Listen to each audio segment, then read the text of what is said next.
Entonces, vamos a arrancar puntuales hoy. La idea es terminar también antes de las 6. La clase pasada nos extendimos un poquito porque tuvimos un invitado, pero bueno, la idea es hoy tratar de ajustarnos al tiempo establecido, así no los retengo de más.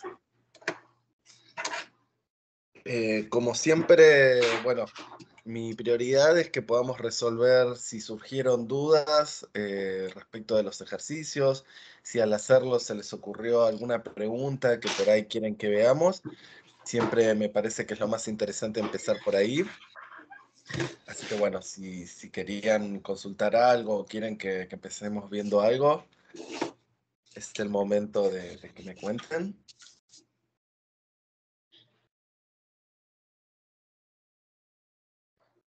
Bueno, y si no, ya supongo que irá surgiendo y cualquier cosa vayan interrumpiéndome si yo estoy diciendo algo, por ahí surge una pregunta o se les ocurre algo que quieren que explique, y me interrumpen, sí, sin problema, o me escriben en el chat y lo vamos viendo.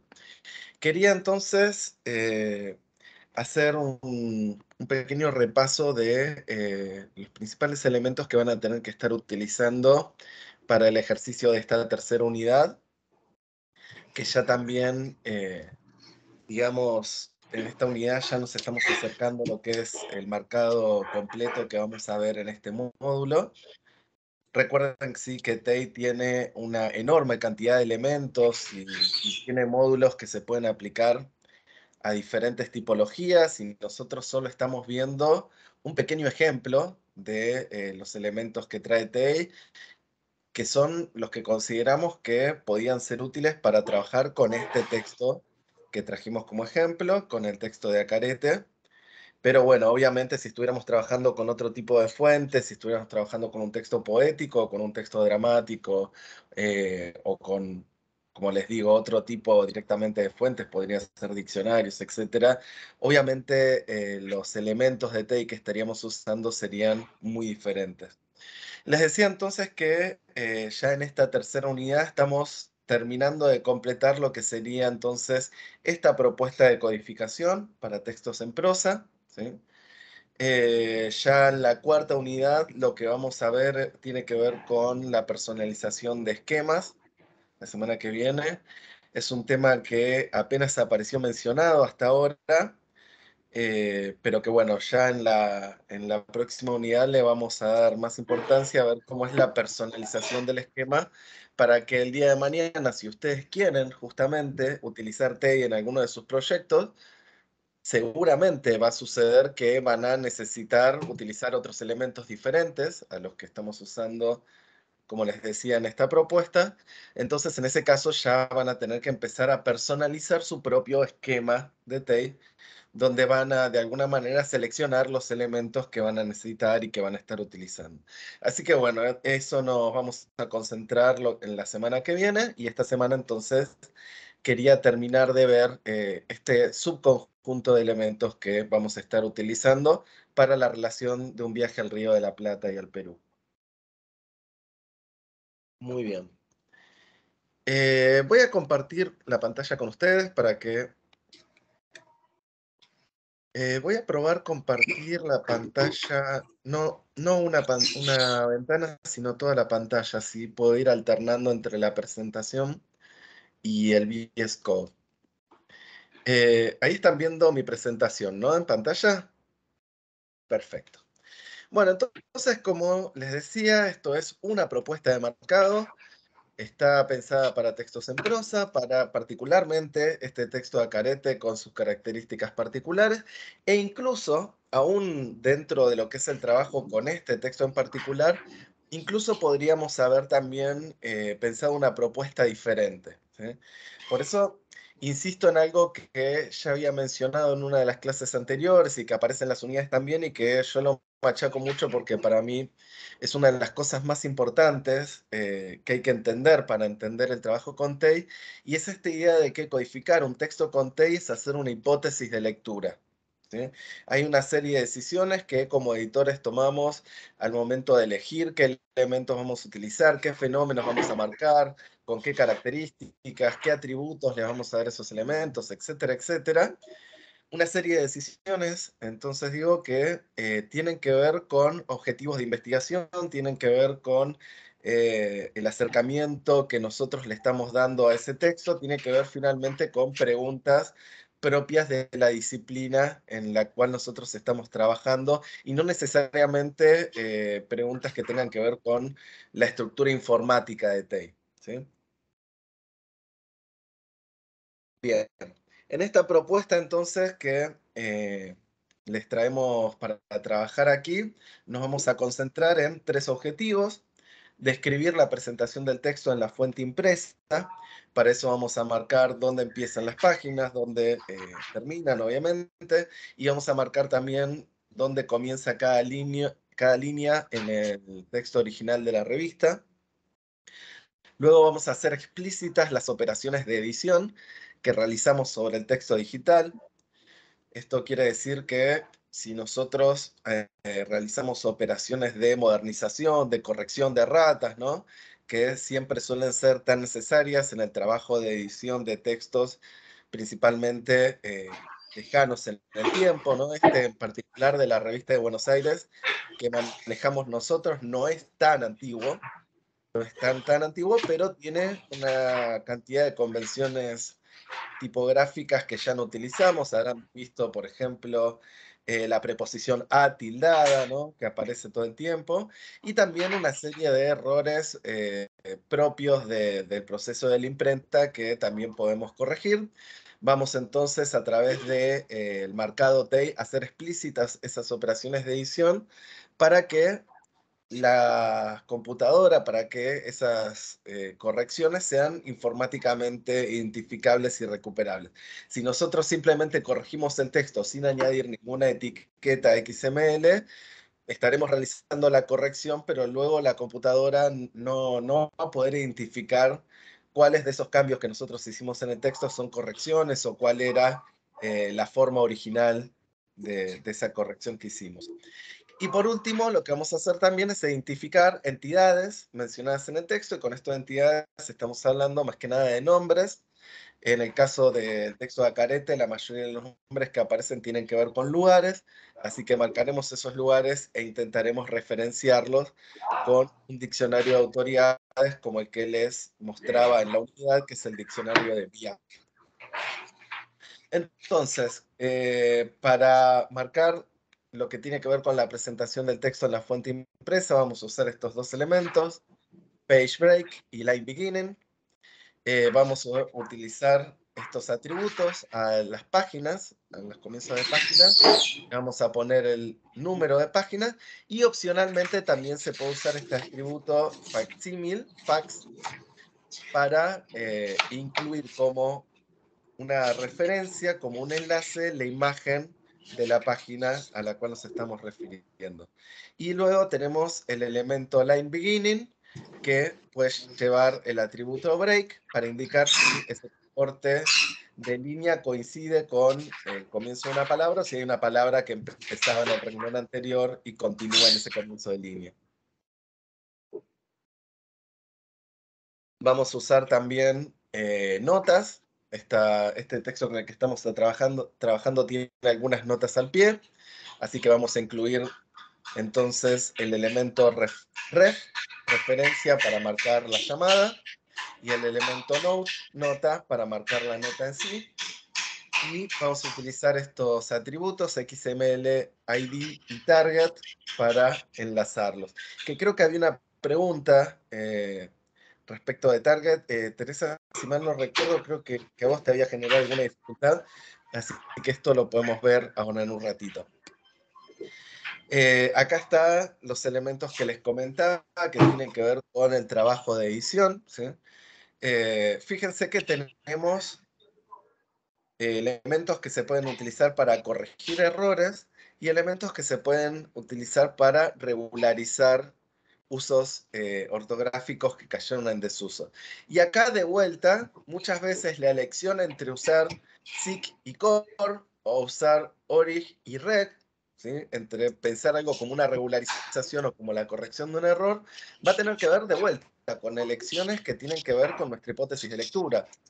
Va a tener que ver con que tan bien conozcamos la lengua del texto fuente, ¿no? El estado de lengua en el cual se encuentra ese texto, si consideramos que algo es un error o si consideramos que era un uso de ese texto, de esa época, y bueno, vamos a A tener mí que me pasó entonces... eso, Sí, porque cuando yo estaba haciendo el marcado, digo, no lo puedo poner como error porque es una forma ortográfica de la época, entonces no sería válido para eso.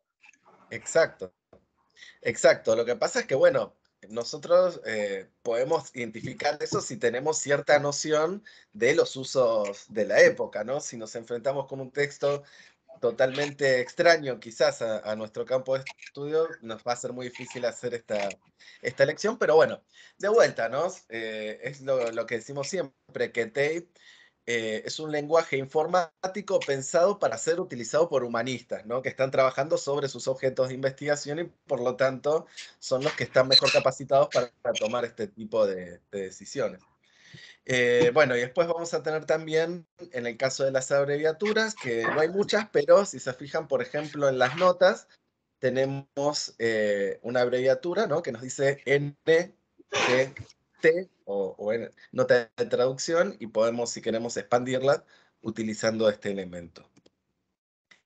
Por último, como les decía, vamos a marcar las entidades y para eso vamos a usar el elemento name.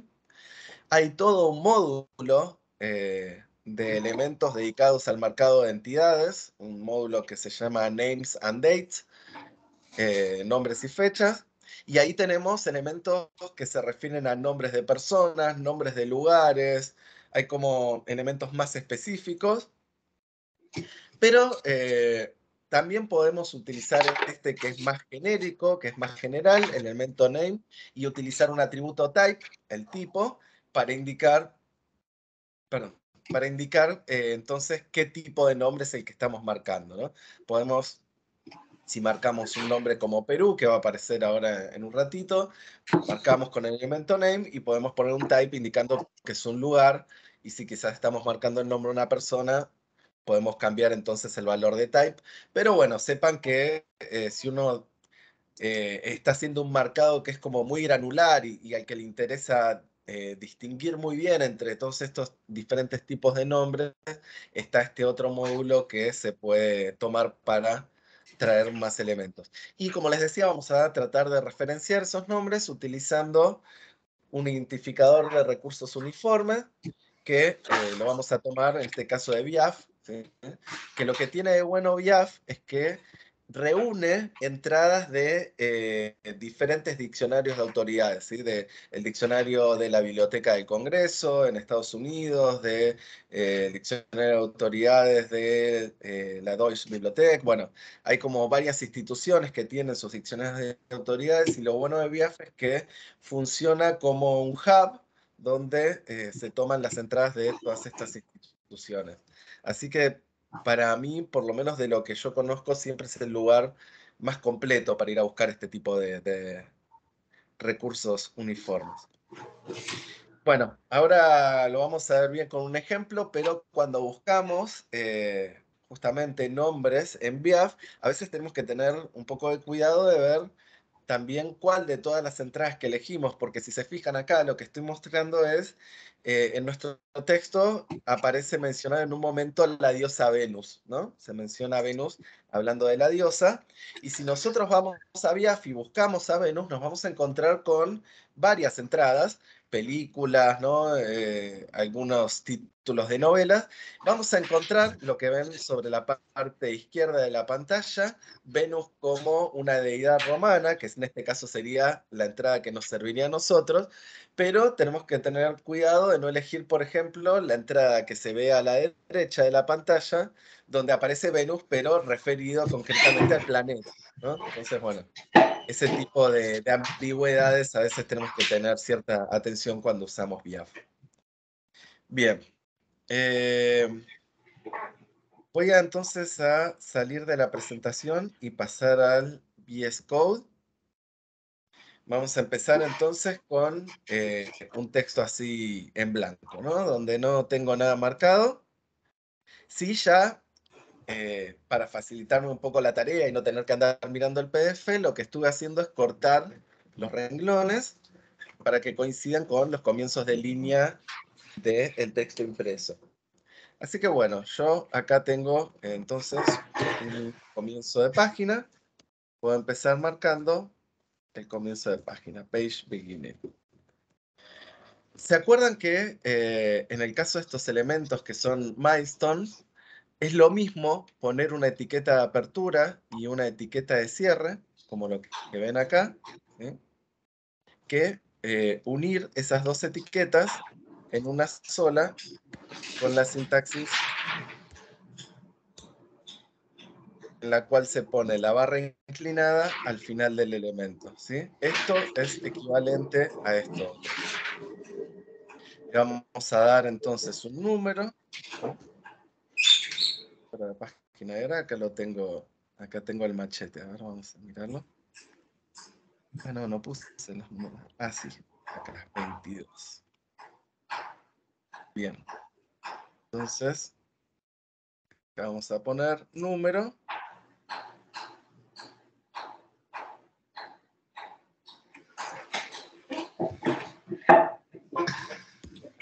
No sé por qué me aparece con un punto. Ahí está. Estaba poniendo mal el espacio. Estaba poniendo donde no iba. Ahí está. Número. En este caso 21.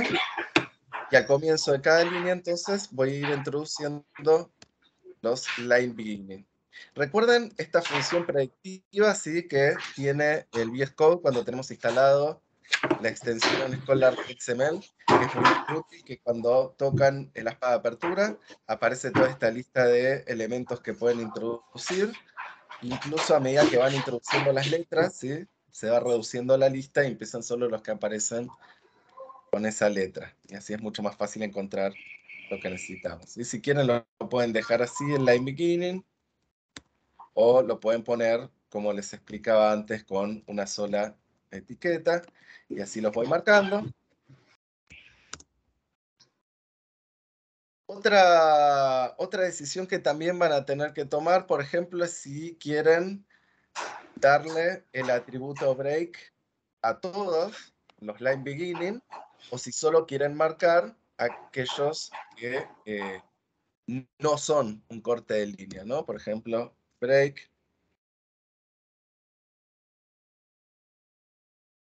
En este caso sería así, ¿no? ¿Qué pasó? ¿Por qué no me deja? A ver.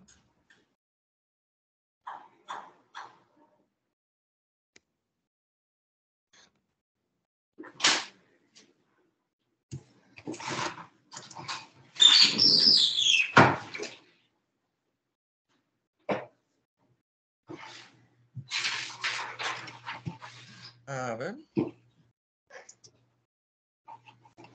Estoy viendo que me dice que no es válido. ¿Por qué me dice que no es válido? A ver.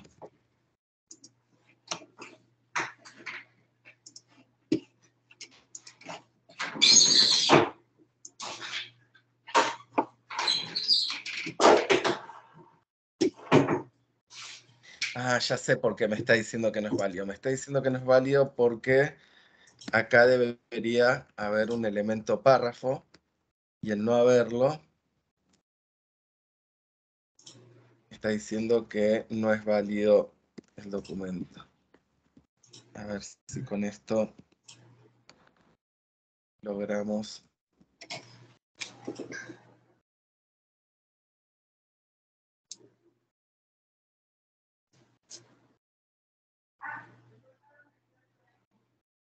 Bien, fíjense acá lo que me estaba pasando, ¿no? Me estaba diciendo que no era válido. ¿Por qué? Porque este texto no puede estar acá sueltito, ¿sí? El esquema de Tay me está diciendo que todo este texto tiene que estar contenido en un elemento capaz de contener texto. En este caso, en un elemento P, un elemento párrafo, ¿sí? Por eso, si yo no introducía eso, yo podía ir poniendo todos estos line beginning y me estaba diciendo que no era válido. ¿Se entiende? Si surge alguna duda a medida que voy haciendo esto, sí, ustedes interrúmpanme. Es muy importante que no se queden con preguntas, sí, que me pidan si quieren que repita algo, que explique algo, pero no se queden con dudas.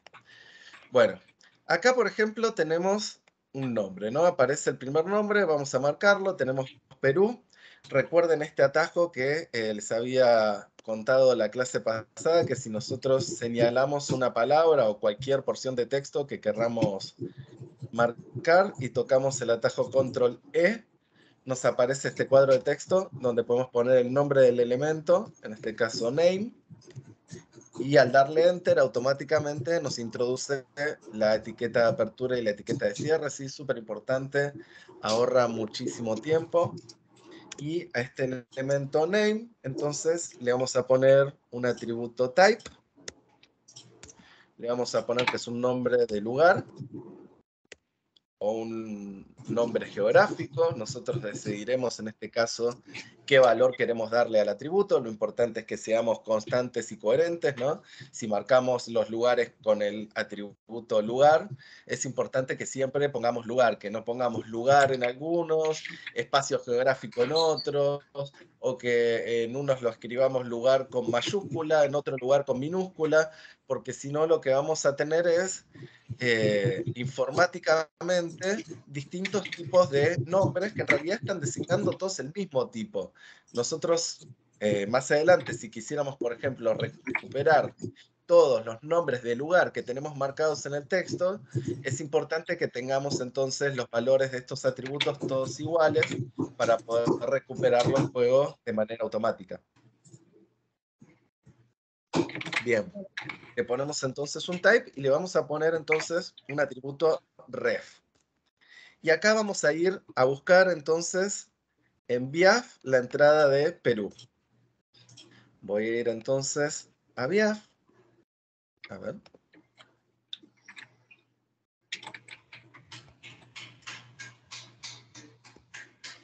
Gabriel,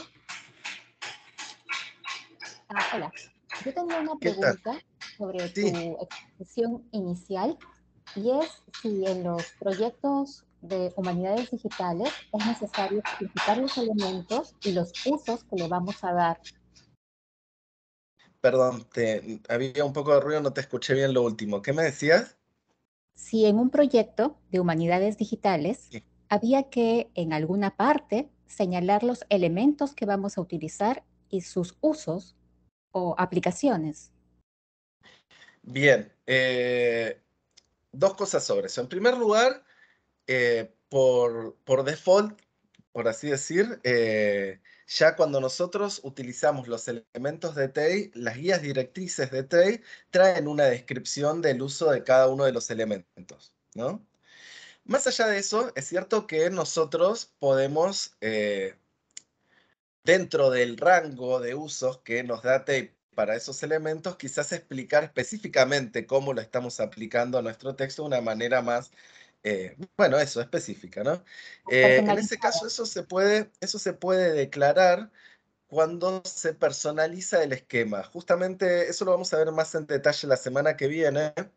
Nosotros ahora estamos trabajando con un esquema que ya viene dado, ¿no? Ustedes cuando empezaron a trabajar con TEI, en la carpeta esa de materiales XML del campus, habrán visto que está el archivo ejemplo esquema, ¿no? Y que yo les insistí que siempre que trabajaran con archivos TEI lo hicieran en la misma carpeta donde tenían ese ejemplo esquema.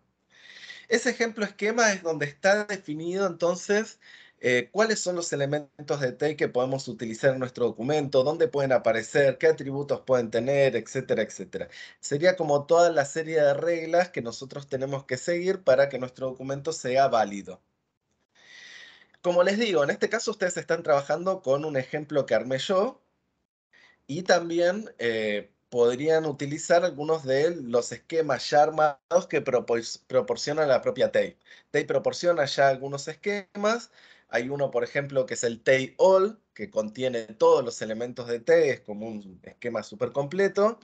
Después hay otros diseñados para proyectos más simples, ¿no? Hay uno que se llama Simple Print, que se utiliza mucho, etc. Pero obviamente puede suceder que nosotros no necesitemos otro tipo de cosas que no son las que aparecen en los esquemas que nos dan por defecto, o querramos empezar a personalizar más estos elementos, introducir quizás algunos atributos que no están y que nosotros necesitamos y queremos introducirlo, eso se puede hacer. TEI es un lenguaje muy personalizable. Uno puede crear sus propios elementos, puede crear sus propios atributos, si bien siempre se recomienda mucha precaución, porque en la medida que nosotros más nos alejamos de la versión estándar de TEI, también lo que pasa es que perdemos más interoperabilidad con otros proyectos, ¿no? Pero bueno, en la medida de nuestras necesidades y siempre analizando muy bien las opciones, podemos personalizar e introducir elementos nuevos. La herramienta que permite crear esos esquemas e introducir esos elementos nuevos también nos permite hacer una descripción sobre el uso de esos elementos. No solo, digamos, cómo van a funcionar en términos informáticos, dónde pueden aparecer o qué atributos pueden tener, sino que también podemos introducir texto indicando cómo lo vamos a usar. Este elemento se va a usar para marcar determinado fenómeno, etcétera, etcétera, ¿no? Y ese entonces sería el lugar donde podemos hacer la descripción detallada de cómo nosotros usamos los diferentes elementos en nuestro marcado. Y a partir del archivo que se genera en esa herramienta, que se llama Roma, que, insisto, ya la vamos a ver bien la semana que viene, se puede generar incluso documentación en distintos formatos, en PDF, en HTML, con toda esta descripción del uso de los elementos. Ok, gracias. Por nada. Bien, entonces, retomando, estábamos buscando a Perú. Íbamos a marcar el nombre Perú y íbamos a buscar entonces un identificador en este diccionario de autoridades. Comencemos entonces, por introducir el texto y ver qué opciones nos salen. Fíjense que así en una primera vista no parecería haber aparecido ningún resultado que nos sirva, pero hay que buscar un poco más, hay que empezar a bajar. Fíjense que aparece Simón Bolívar, aparece César Vallejo, ¿no? Van a aparecer distintas personas relacionadas con Perú, pero también como un nombre geográfico, o sea que sí referido al país, a la región, nos vamos a encontrar acá con la entrada correspondiente a Perú como una región geográfica.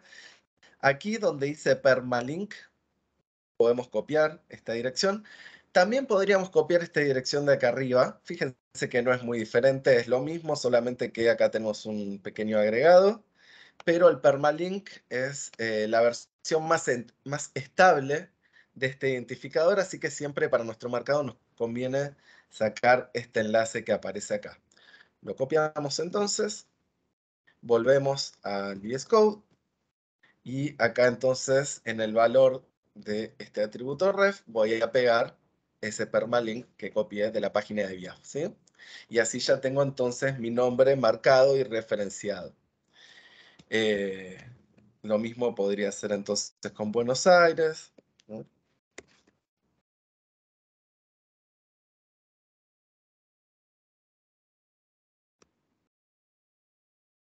Etcétera. No voy a hacerlo todo completo para que no lleve tanto tiempo.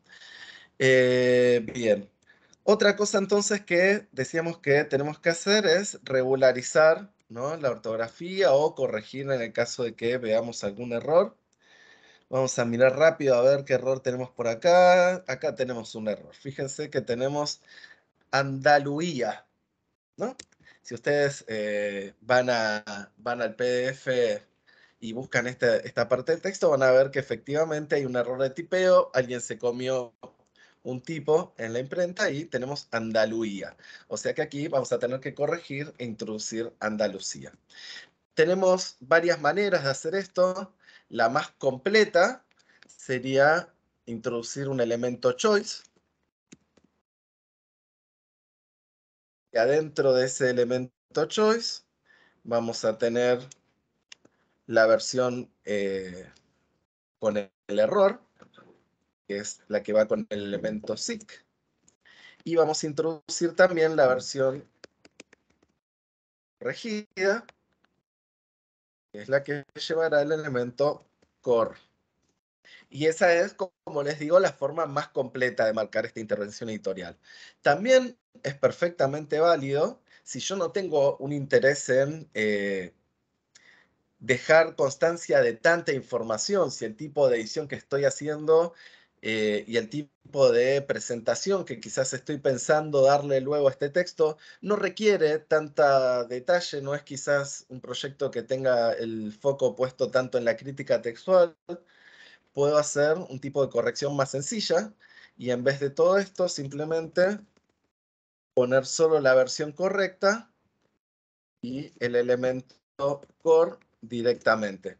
¿Sí? Indico que ahí hay una corrección y no doy como era la versión sin corregir, ¿no? Eso, de vuelta, es una decisión que tiene que ver con objetivos editoriales. Y hay una aclaración también que por ahí es importante porque puede producir una confusión. Es exactamente lo mismo. Esto que ven acá, donde todos los elementos están uno al lado del otro, ¿no? En el mismo renglón, por así decir, que si yo quiero darle una estructura así más separada. En términos de la lectura informática de este documento, en términos de cómo una computadora lo va a leer y lo va a presentar, es exactamente lo mismo. ¿Sí? Cuando estamos trabajando en XML, los renglones o las sangrías no tienen relevancia para la interpretación informática del texto, cosa que sí va a pasar con otros lenguajes de programación, ya cuando estén con R, ¿sí? O si alguno tuvo experiencia alguna vez trabajando con Python, donde las sangrías son súper importantes y hay que estar contando las sangrías porque si no, no funciona el código. En el caso de XML no tenemos ese problema, tiene que ver si nosotros preferimos ponerlo así uno debajo del otro porque visualmente nos ayuda a ordenar la apertura y el cierre de las etiquetas, ¿no? Que no nos quede ninguna sin cerrar. Es una práctica muy común y muy útil, pero sí quizás estamos cancheros con eso y somos más, digamos, de hacer las cosas buscando el menor trabajo posible y queremos simplemente ir introduciendo los elementos así, basta que no nos perdamos con dónde abre uno y dónde cierra el otro, es exactamente lo mismo y no va a introducir ningún problema, ¿sí? En el procesamiento del documento. Una Bien, consulta. sí, Y si quisiera introducir el elemento name, ¿hay un orden? ¿Debo seguir un orden? Por ejemplo, el ya hemos elemento name. Ah, vos me decís establecido, los atributos del elemento, si hay que ponerlos en un orden.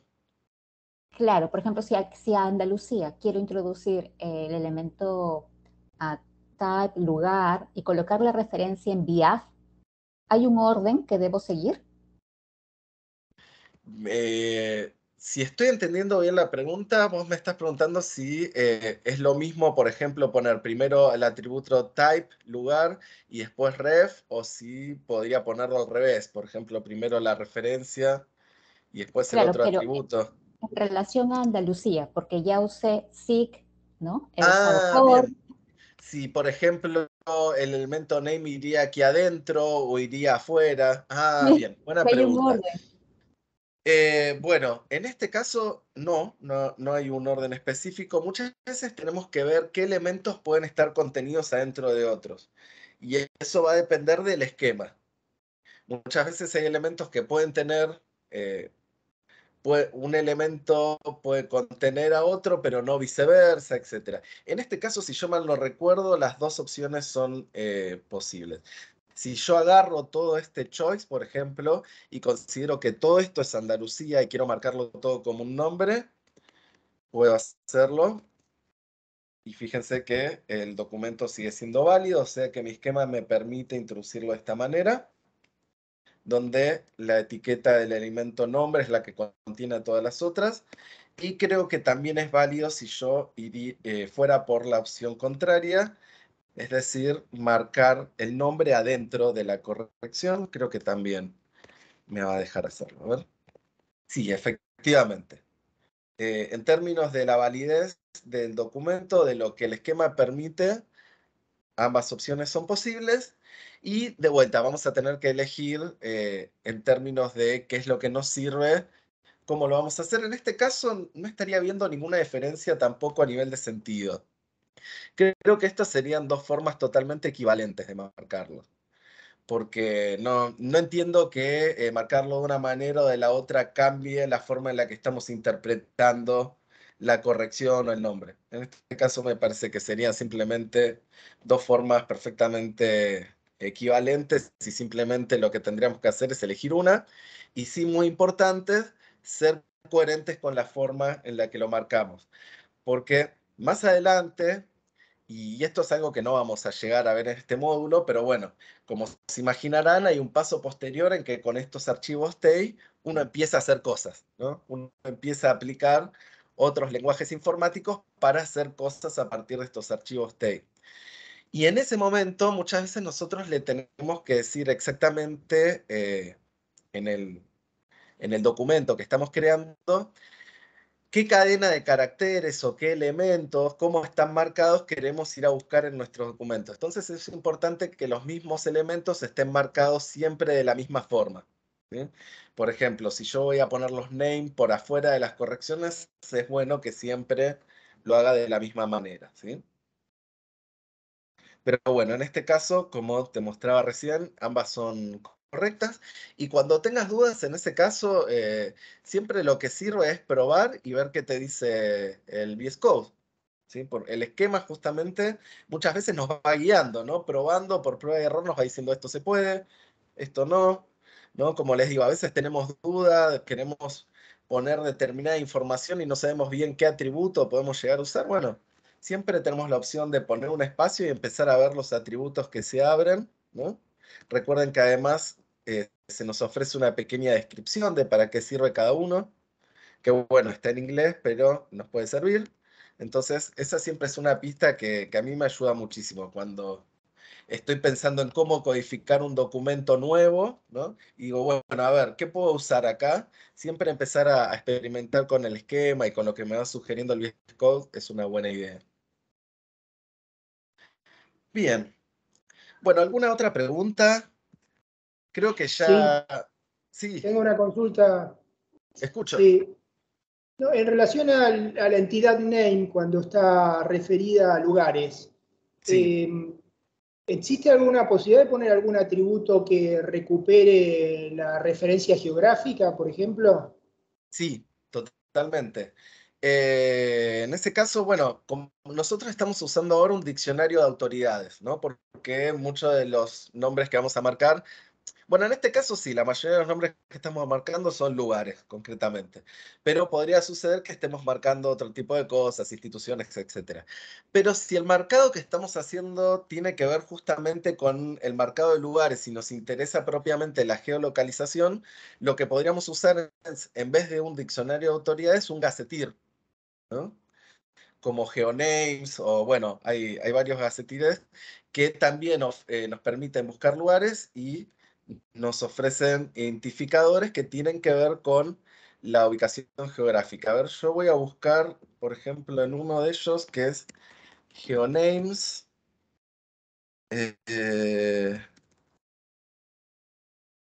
a ver,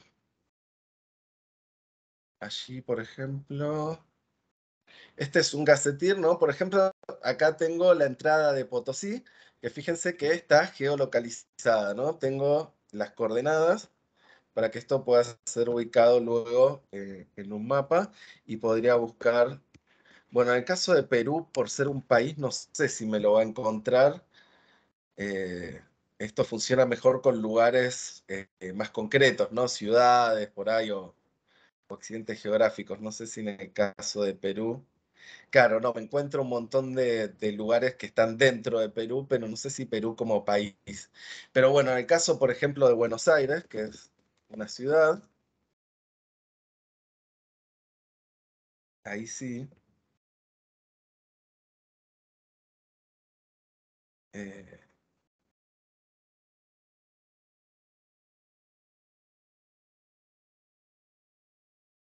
bueno, partido de aquí, etc. Ahí está, Buenos Aires, ¿no?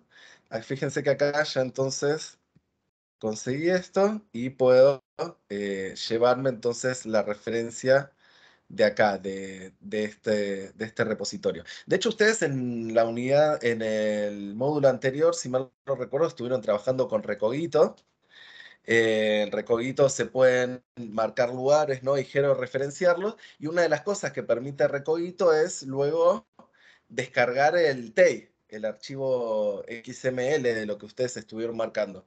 Una cosa que, por ejemplo, en las ediciones del Laboratorio de Humanidades Digitales que dirige Jimena hicimos fue georreferenciar los lugares utilizando Recogito en un texto, luego descargar el TEI, trabajar un poco con ese TEI y a partir de eso armar luego la edición digital que ustedes pueden consultar en la biblioteca digital del laboratorio, ¿no? Y ahí la georreferenciación se hizo utilizando Recogito, pero bueno, también podemos utilizar directamente estos gazetteers. Lo que pasa es que Recogito nos facilita muchísimo el trabajo porque ahí tenemos varios gazetteers ya subidos, es más fácil la búsqueda.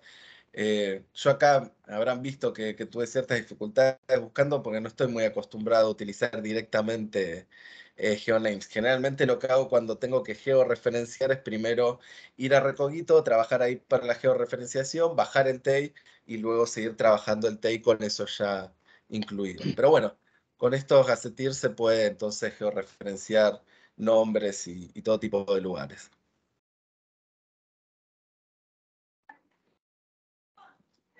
Bueno, muy bien. Algo más, sí, algo más que me quedaba para que veamos que Yo, tiene que ver. Sí, que sí, si sí. podíamos ver el tema de cuando se agrega el facsimil, Ah, agregar porque ese los no me salió. facsímiles. Y otra Bien, consulta, sí. eso, ¿yo lo tengo que agregar sí o sí al cuerpo del texto? O, por ejemplo, yo lo podría agregar al título para que lleve directo a la portada, a la imagen de la portada. A ver, pensá que cuando estás codificando en TEI, el problema es que siempre tenés que pensar que en TEI lo que estás haciendo es describir el texto, tratando de hacer explícitas informáticamente las características del texto, pero todavía, aunque parezca que sí, en realidad no estás haciendo nada sobre cómo ese texto después se va a presentar. Eh, Uno muchas veces, si ya sabe cómo quiere presentar el texto y está haciendo el tape pensando en la presentación final, puede surgir la tentación, ¿no? Adaptar el TEI a lo que uno quiere que sea el resultado final. Pero en realidad lo interesante de trabajar con TEI es justamente separar lo que es la codificación en TEI de lo que va a ser la presentación final. Pensar la codificación en TEI más como un planteo teórico de cómo es ese texto y después la presentación final se hace a partir de otras tecnologías que van recuperando lo que pusimos en TEI. El tema con el trabajo de imágenes facsimilares es que para hacerlo realmente bien hay un módulo específico que tiene que ver con la representación de fuentes y donde tenemos ahí más elementos que nos pueden servir para la representación facsimilar. En este caso, al introducir el atributo este, lo que estamos haciendo es algo muy sencillo y puede ser que, de hecho, me diga que no es válido porque no esté contemplado en el atributo, perdón, no esté contemplado en el esquema el uso de este atributo. En este caso yo lo que haría, digamos, no, sí, está contemplado, bien. Lo que estoy haciendo es simplemente decir que esta página que estoy marcando que empieza acá, la reproducción facsimilar se encuentra en este archivo. Y en este caso, de hecho, el archivo podría estar en cualquier lado. Fíjense que yo acá lo único que hago es poner el nombre del archivo, pero en realidad una computadora no puede recuperar el archivo con esto nada más. Yo si quisiera que eh, esto después presentarlo en una edición digital y que se vea la reproducción facsimilar de la página, allí donde yo estoy poniendo este atributo, tendría que poner no solo el nombre del archivo, sino toda la ruta de dónde está almacenado, etcétera, etcétera, para que después la computadora lo pueda encontrar. Pero bueno, digamos que esta sería como una forma corta, abreviada, de simplemente indicar que el archivo que corresponde a esta página es este, ¿no? luego para presentarlo, para lo que estás pensando vos, de que, por ejemplo, esto funcione como un enlace a la imagen, etcétera, etcétera, ya tenemos que hacer otro tipo de cosas que incluso nos sacan de lo que es propiamente TEI. Ya ahí tenemos que empezar a trabajar con otras tecnologías complementarias, que un poco van a ver en el siguiente módulo, pero bueno, tampoco, en realidad acá no vamos a ver todo lo que es el proceso completo de una edición digital, porque si no, bueno, en realidad tendríamos que dedicar todos los módulos a edición digital, porque bueno, después del TEI hay que convertirlo a HTML, después hay que saber cómo diseñar páginas web con HTML, ¿no? Hay como un montón de cosas que luego se van sumando para que nosotros a partir de estos textos editados en TEI podamos hacer ediciones digitales vistosas y todo esto. Sí, igual, de todas maneras, lo que sí vamos a llegar a hacer al final de este módulo, ya la semana que viene, es tener una primera visualización del texto sin todas estas etiquetas. Sí vamos a poder llegar a ver, bueno, a ver, todo esto que nosotros codificamos, cómo se vería, ¿no? Presentado de una manera básica y sencilla. Pero luego, para ir introduciendo cada vez más detalles, ahí sí ya hay que empezar a recurrir a otro tipo de tecnologías. No sé si se entendió esto del facsimilar, cómo funcionaría. Sí, Por ahí perfecto, fue medio perfecto. confuso. ¿Sí? No, no, no, perfecto. A mí me quedaba la duda, justamente por eso no lo había agregado, porque primero que no me daba como error, y bueno, y me quedaba esa duda si yo podía en algún momento, pero, o sea, agregarlo en el sentido que Sí. yo quería de la imagen, porque yo trabajo muchos manuscritos. Claro, Entonces, venía por me ese lado. imagino, claro, es Ah, que además es casi natural, ¿no? Es lo que uno desea. Está, bueno, indico que el facsimilar corresponde a esta imagen, ¿cómo hago para que esa imagen se vea? Es evidente y desde ya que sí se puede hacer y es una de los atributos más comunes que vamos a encontrar en las ediciones digitales, justamente que nos permiten trabajar con imágenes y texto a la vez. La reproducción facsimilar en el caso de ediciones de textos manuscritos, etcétera, es una característica muy común. Hoy ya estoy viendo que por la hora que no vamos a llegar, pero la clase que viene yo quería que viéramos algunas ediciones digitales así ya terminadas, como para también ir pensando un poco qué es lo que se puede hacer con estos textos editados en TEI. Bien, ¿alguna otra pregunta? Bien, antes de terminar hay una cosa que me había faltado, que no marcamos todavía y que quería hacer por lo menos un ejemplo que también había habido una dificultad con esto, que es lo de las notas al pie, ¿no?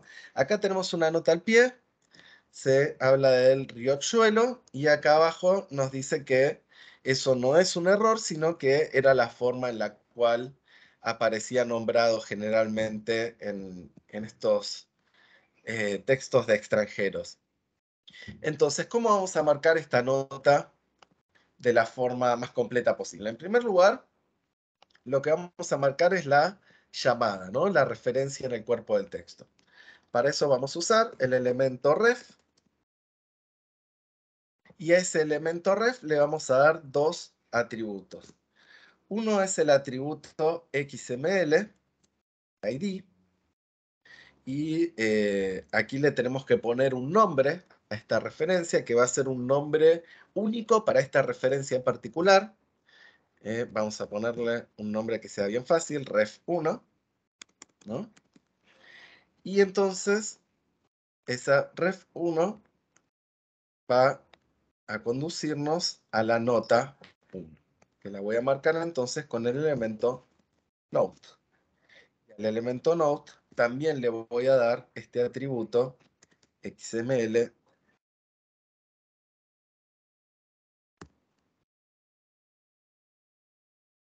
Ahí está, XML ID. Y le vamos a poner note 1. Bien, ahí ya tenemos entonces de una manera muy básica marcada la referencia y la nota. Pero ahora yo quiero que se señalen una a otra, que esta nota, digamos, de una manera que pueda ser leída por computadoras, esta referencia, perdón, refiera entonces a esta nota en particular. Y para eso entonces voy a usar el atributo target. ¿Y cuál va a ser el target, o sea, el objetivo de esta referencia? Ahí es donde vamos a recuperar el nombre el ID, el XML ID que le di a la nota. Y esto es muy importante. Cuando queremos hacer referencia a un XML ID, tenemos que usar el signo del hashtag, ¿sí? El numeral. Entonces, Note1 va a ser el target de esta referencia, y a la inversa, ¿sí? La nota puede tener como target, recuerden usar el numeral, la referencia 1, ¿sí?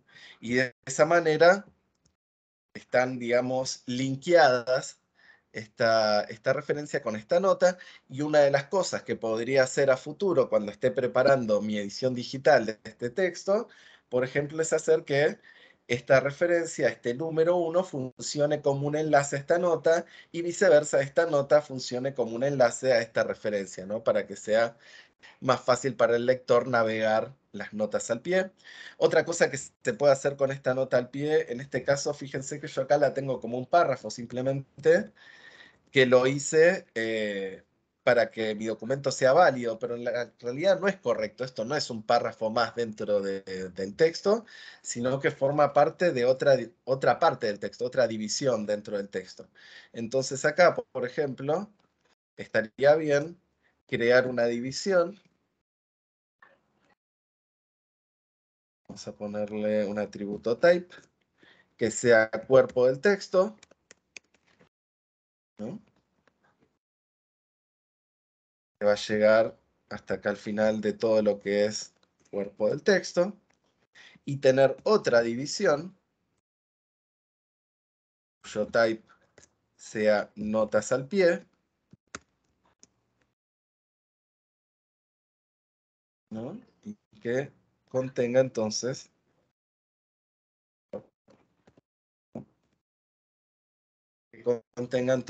las notas al pie. ¿Bien? Y entonces dándole esta estructura en la cual me queda una división para el cuerpo de texto, una división para las notas al pie, el texto siempre contenido dentro del párrafo. Fíjense que si yo voy siguiendo todas estas reglas, el XML es válido. Recuerdan que les decía que acá podemos usar, por ejemplo, el elemento de abreviatura para desplegar. Ahora no me acuerdo bien, ¿se llamaba así? Sí, se llamaba así, muy bien. En este caso tenemos la abreviatura, ¿no? Bueno, en fin. Podemos ir marcando diferentes cosas y el resultado final nos tendría que quedar algo así. No, perdón, este. ¿No? Acá tendríamos entonces este mismo texto que les estaba mostrando recién, como sería todo codificado. ¿Ven?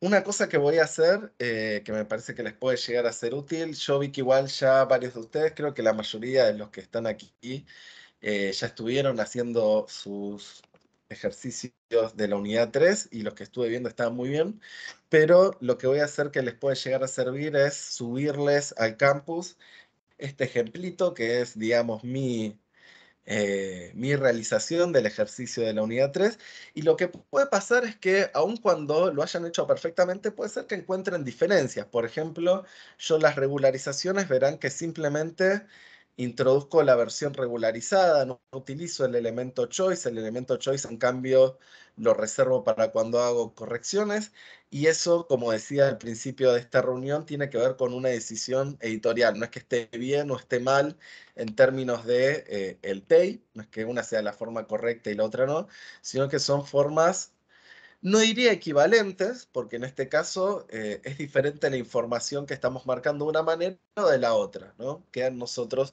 ser más o menos granulares, lo mismo que les decía con los break. Quizás en vez de marcar todos los atributos break, solo quiero poner los que no son corte de renglón, ¿no? Y entonces solo quiero introducir el atributo cuando el valor es no, o lo pongo siempre. Insisto, hay formas que de distintas maneras pueden estar bien igual dependiendo cuál sea nuestro objetivo al marcar. Bien, eso es entonces todo por hoy. Voy a dejar de compartir mi pantalla. Veo que había... Sí, Teresa. Y mira, ya lo resolví, es que no sé si ya revisaste mi ejercicio, yo puse más texto Sí, y tú en las guías que nos pusiste para la unidad mencionas dos métodos para poner notas.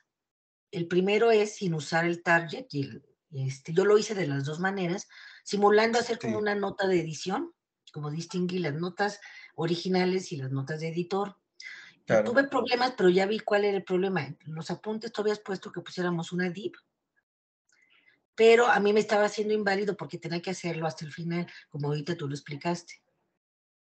O sea, Ah, te yo lo estaba estaba quedando, haciendo, la estructura de las divisiones te estaba y yo lo quedando estaba sucia, haciendo rara. dentro del párrafo. Y luego no me Ya, había dado cuenta que yo había declarado una div, entonces ya vi por qué estaba siendo inválido. Ahora, una claro. pregunta respecto a las notas. ¿Cuál es la diferencia entre estos dos métodos? El que usas, a ver, déjame. Sí. Una en que uno nada más usa not, sin ref ni target, y la segunda que ahorita tú acabas de explicar.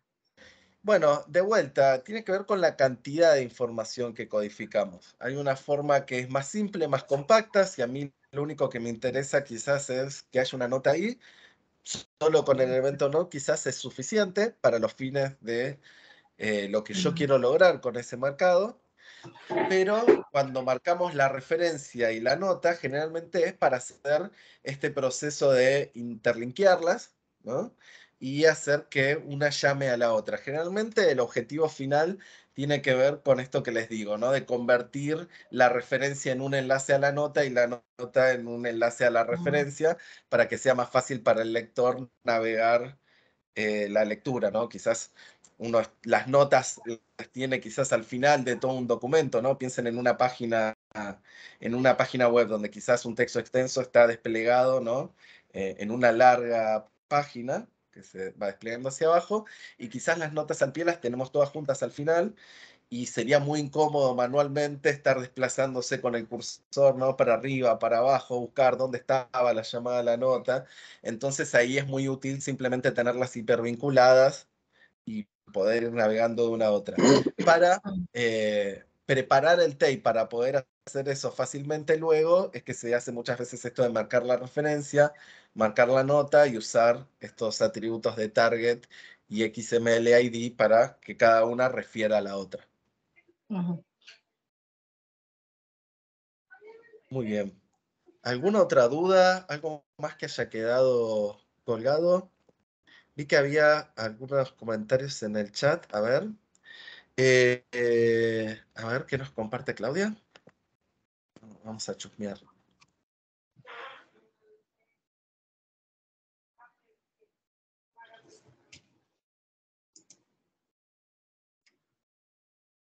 Visualización de datos. Ah, mira. Bueno, después lo voy a chusmear. Che. Sí, es en R y Python, pero me parece importante, aunque el texto está en inglés, me parece importante que sea un latinoamericano que esté publicando en Cambridge Press. Excelente. Bueno, después lo voy a mirar. Python, ustedes no van a estar trabajando, pero sí van a estar trabajando con R en el último módulo de esta diplomatura, así que bueno, cuando lleguen ahí va a ser súper relevante. Bien, bueno, estamos entonces ya sobre las 6. Como les decía, no quiero sacarles más tiempo hoy. Sí, igual, si quedó alguna duda o si algo no quedó del todo claro, no se queden ¿sí? con la pregunta. Hablad ahora o callad para siempre. No, no callen para siempre. Cualquier cosa, ya saben que nos escribimos en el foro. Cualquier duda que tengan, me consultan por ahí. Y bueno, ya entonces la semana que viene arrancamos lo que es la última unidad del módulo. Ya nos metemos en lo que es personalización de esquemas, hacer también una primera visualización de nuestros archivos TAPE. Y luego ya la otra semana haremos el ejercicio final del módulo. Que el ejercicio final del módulo, si se sintieron cómodos o pudieron manejar bien este ejercicio de la unidad 3, quédense tranquilos que van a poder manejar perfectamente lo que es el trabajito final del módulo, porque es básicamente lo mismo, ¿sí? Es el mismo tipo de propuesta, con un textito un poco más largo, ¿sí?